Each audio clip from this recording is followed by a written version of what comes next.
നമസ്കാരം. November 2 world fertility ദിനമായി ആചരിക്കുന്നു. ലൂർദ് ഫെർട്ടിലിറ്റി സെൻറ്ററിൻ്റെ 1ാം വാർഷികമാണ് നവംബർ 2. ലൂർദ് ഫെർട്ടിലിറ്റി സെൻറ്ററിൽ തികച്ചും സ്വാഭാവിക രീതിയിൽ എന്നാൽ ആധുനിക ചികിത്സാ ഉപാധികളുടെ സഹായത്തോടെ ദമ്പതികൾക്ക് കയ്യെത്തും ദൂരത്ത് ചികിത്സ താങ്ങാൻ പറ്റുന്ന രീതിയിൽ തുറന്ന കാഴ്ചപ്പാടോടെ ലൂർദ് ഫെർട്ടിലിറ്റി സെൻറ്റർ പ്രവർത്തിക്കുന്നു. ഇന്ത്യയിൽ national fertility awareness week October 31 മുതൽ നവംബർ 4 വരെ ആചരിക്കുന്നു. ദമ്പതികൾക്ക് ആരോഗ്യമുള്ള ഒരു കുഞ്ഞ് ജനിക്കാനും വന്ധ്യത മുതലായ ബുദ്ധിമുട്ടുകൾ ഉണ്ടാകാതിരിക്കാനുമുള്ള അവബോധം സൃഷ്ടിക്കാനാണ് ഈ വാരം ആചരിക്കുന്നത്. ഇന്ത്യയിൽ 6ൽ 1 ദമ്പതികളിൽ വന്ധ്യത കണ്ടുവരുന്നുണ്ട്.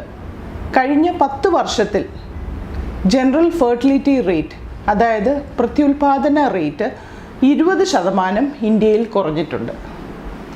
അപ്പോൾ വന്ധ്യതയുടെ നിരക്ക് കൂടി വരുന്നതിൻ്റെ കാരണങ്ങൾ എന്തൊക്കെയെന്ന് നമുക്ക് നോക്കാം. 1. പ്രായാധിക്യം. 2. വൈകിയിട്ടുള്ള കുടുംബ പ്ലാനിംഗ്. 3.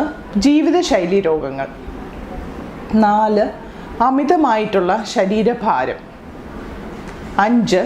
അഡിക്ഷൻസ്. 6. നമ്മുടെ സാമൂഹിക പശ്ചാത്തലവും വിദ്യാഭ്യാസ രീതികളിലുള്ള മാറ്റങ്ങളും.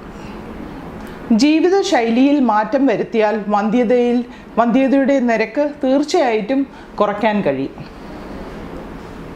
സമീകൃതമായിട്ടുള്ള ആഹാരം, ശരീരഭാരം അമിതമാണെങ്കിൽ 5 തൊട്ട് 10% കുറയ്ക്കുക. കൃത്യമായ രീതിയിൽ വ്യായാമങ്ങൾ ദിനചര്യത്തിൽ ഉൾപ്പെടുത്തുക. സമ്മർദ്ദങ്ങൾ ജീവിതത്തിൽ കുറയ്ക്കുക മുതലായവ ചെയ്താൽ വന്ധ്യതയുടെ നിരക്ക് തീർച്ചയായും കുറയ്ക്കാൻ പറ്റും.